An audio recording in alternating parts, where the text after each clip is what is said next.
नमस्कार बच्चों, आओ हिंदी सीखे में आज की कड़ी में हम सीखेंगे र के विभिन्न रूप, र का सामान्य रूप, स्वर रहित र प्लस व्यंजन का रूप, स्वर सहित र प्लस व्यंजन का रूप। इन चारों को हम अलग अलग समझेंगे।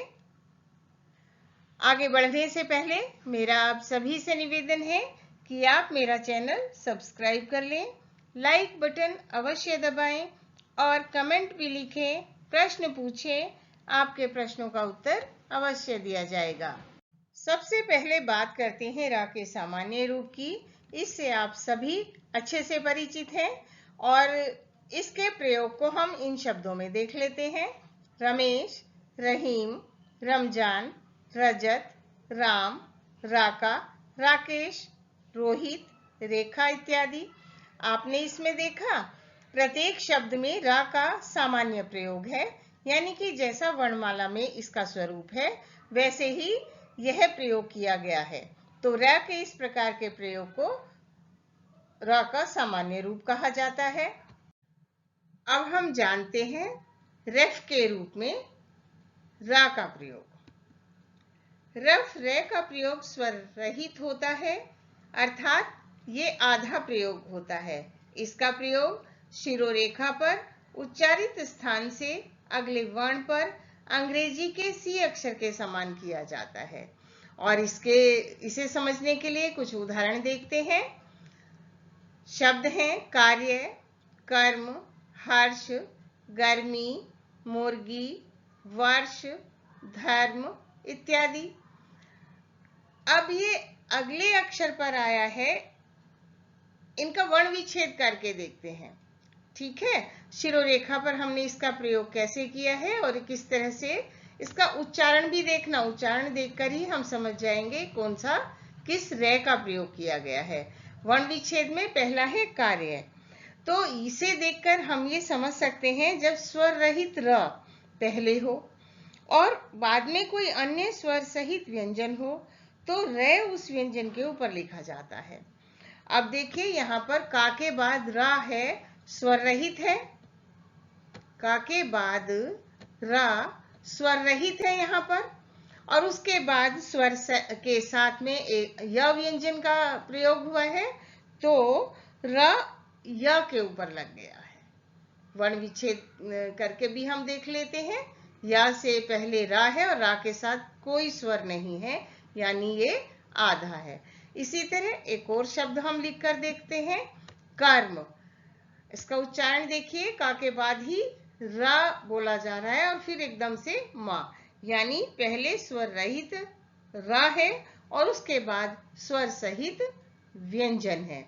तो स्वर रहित जो रा है वह अपने बाद वाले व्यंजन के ऊपर लग जाता है। तीसरा देखते हैं, हर्ष। हा के बाद हर्ष रा बोला जा रहा है, स्वर रहित रा है और उसके बाद श स्वर सहित व्यंजन है। तो इस तरह यह भी यहाँ भी ये रेफ की तरह प्रयोग हुआ है। मुर्गी। अब एक बात और है, ये तो बिना मात्राओं वाले शब्द थे तीनों। अगला शब्द है मुर्गी, यानी र आधा है और उसके बाद स्वर सहित गा है। स्वर क्या है गा के साथ? ई। तो जब ऐसा हो, यदि व्यंजन में मात्रा हो कोई, तो रेफ मात्रा के ऊपर लगता है, यानी गा के ऊपर नहीं, ये मात्रा के ऊपर लगता है। अब ऐसे और भी शब्द हम बोल सकते हैं, जैसे पार्टी है, सर्वोदय है। मैं समझती हूँ ये बात आपको समझ आ गई होगी।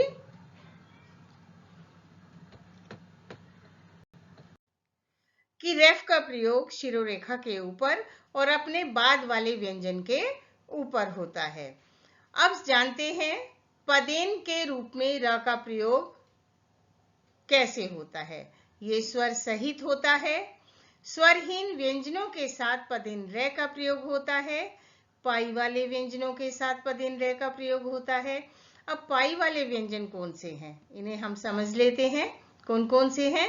जैसे प्रश्न में पा पाई वाला व्यंजन है, ग्रह में ग पाई वाला व्यंजन है, प्रकार में फिर प्र, प पाई वाला व्यंजन है और क्रम में का, और म भी पाई वाला व्यंजन है। ऐसे ही चक्र में च और का दोनों ही पाई वाले व्यंजन हैं। प्रयोग में प, य और गा तीनों ही पाई वाले व्यंजन हैं।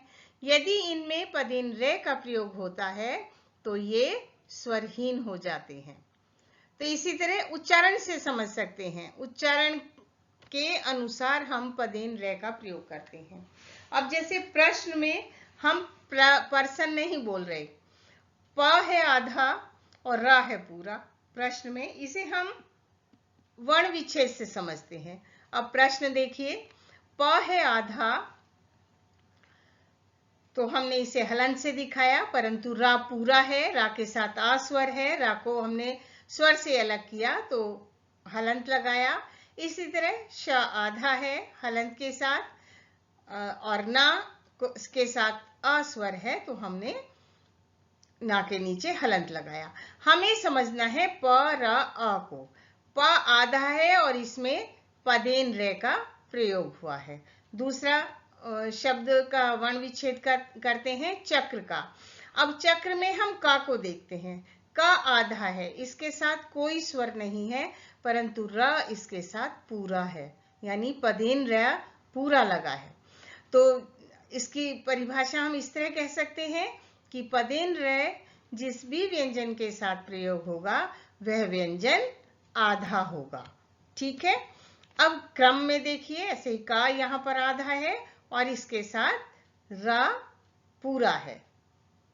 वर्ण विच्छेद से हम समझ सकते हैं कि ये पूरा है। एक और हम देखते हैं ग्रह। ग्रह में ग आधा है, उसके साथ किसी स्वर का प्रयोग नहीं है, परंतु रा यहाँ पर पूरा है। तो ये इसका पदेन रूप था। अब इस आगे चलते हैं। अब समझते हैं गोलाकार व्यंजनों के साथ पदेन र का प्रयोग। पदेन रूप में रा सदैव स्वर सहित होता है। सदैव इसलिए कहा है क्योंकि हमने पाई वाले व्यंजनों के साथ भी र का जो प्रयोग किया था सदैव स्वर सहित ही किया था। इसका प्रयोग गोलाकार अक्षर के नीचे अंग्रेजी के उल्टे वी के रूप में किया जाता है। अब ये गोलाकार व्यंजन हैं कौन कौन से? ये हैं ट्रक में ट, ड्रम में ड, राष्ट्रीय में ट, ड्रामा में ड। अब इनका वर्ण विच्छेद करके देख लेते हैं। ट्रक में का वर्ण विच्छेद यदि करेंगे तो ट स्वर रहित है, आधा है, परंतु इसके साथ जो र का प्रयोग हुआ है पदेन र का, वह स्वर के साथ है। ड्रम में ड स्वर रहित है, परंतु इसके साथ पदेन र का प्रयोग स्वर के साथ है। राष्ट्रीय में ट स्वरहीन है, परंतु इसके साथ जो पदेन र का प्रयोग हुआ है वह ई स्वर के साथ हुआ है। ड्रामा में ड स्वर रहित है और र यहाँ पर स्वर के साथ है। तो ये सब गोलाकार व्यंजनों के साथ पदेन र के रूप हैं। र का लेखन स्वरूप जैसे ही बदलता है उसका उच्चारण और शब्द का अर्थ दोनों ही बदल जाते हैं, इसलिए हमें र के शुद्ध प्रयोग को सीखना चाहिए। अब हम दिए गए शब्दों से इस चीज को समझते हैं। पहले 3 शब्दों में 3 ही अक्षर हैं, क, र, म। इनसे ही कर्म और क्रम बना है, परंतु र ने अपना रूप बदला है। कहीं वह रेफ रूप में है और कहीं वह दूसरे में पदेन रूप में है। तो कर्म में मात्रा तो कोई नहीं है, परंतु अ स्वर का मेल है, तो इसका वर्ण विच्छेद करना बड़ा आसान होगा। क हलंत अ, र हलंत आ, म हलंत आ। ये तो आप जानते ही हैं कि जब हम किसी भी व्यंजन वर्ण से स्वर को अलग करते हैं तो उसके नीचे उसे आधा दिखाने के लिए हम हलंत का प्रयोग करते हैं। अब आते हैं कर्म पर। उच्चारण देखते रहिए। कर्म, यहाँ का पूरा पूरा है तो का हलंत आ, आगे रा, रा यहाँ पर आधा है और आधा है यानी इसका रेफ रूप है। यह अपने साथ वाले व्यंजन के ऊपर लग जाएगा। तो र हलंत, म हलंत आ। इसी अगला देखते हैं क्रम।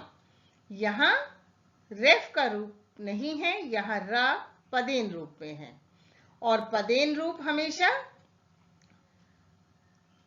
र का जो पदेन रूप है वह हमेशा स्वर के साथ होता है। यह अब हम जान चुके हैं। परंतु यह जिस भी व्यंजन वर्ण में नीचे लगता है वह व्यंजन वर्ण आधा ही होता है। तो यहाँ क्रम है, क आधा है इसलिए इसके साथ कोई स्वर नहीं लिखेंगे। का के साथ हलंत लगाएंगे इसे आधा दिखाने के लिए। फिर रा हलंत आ, यहाँ पर रा पूरा है, म हलंत आ। एक और पदेन रूप होता है जिसे मैं पहले भी आपको समझा चुकी हूँ। गोलाकार व्यंजन के नीचे जो पदेन रूप है वह अंग्रेजी के उल्टे वी के समान होता है। तो ट यहाँ पर आधा है और ट के नीचे हलंत लगाएंगे, कोई स्वर नहीं है इसके साथ। र लेकिन पदेन रूप में पूरा है। तो र हलंत आ, का हलंत आ। यहाँ मैं बच्चों आपको मोटी मोटी एक बात बताना चाहती हूँ कि रा का सामान्य रूप से तो आप परिचित हैं, परंतु रेफ रूप जब भी कभी होगा और वर्ण विच्छेद आप करेंगे तो रा स्वर रहित ही होगा रेफ रूप में। परंतु जैसे ही वह पदेन रूप में प्रयोग होगा रा पूरा होगा, परंतु जिस अक्षर के नीचे वह लगा है वह आधा होगा। तो वर्ण विच्छेद में आप कभी गलती नहीं करेंगे। अब मैं ये समझती हूँ बच्चों आपको ये समझ आ गया होगा और आपने देखा सभी व्यंजनों में रा सबसे अनोखा है। इसके विभिन्न रूप हमें देखने को मिलते हैं। तो हमें वर्णमाला अच्छे से याद करनी है। उसके बाद वर्ण विच्छेद हमें करने के लिए र के रेफ और पदेन रूप को भी ध्यान से देखना है, याद रखना है और बस ध्यान रखना है कि रेफ रूप में वह आधा है और पदेन रूप में वह पूरा है। अब आपको र के विभिन्न रूप समझ आ गए होंगे। बच्चों वीडियो को 2 से 3 बार देखिए और जो देख रहे हैं उन्हें बहुत बहुत धन्यवाद वीडियो को पूरा देखने के लिए।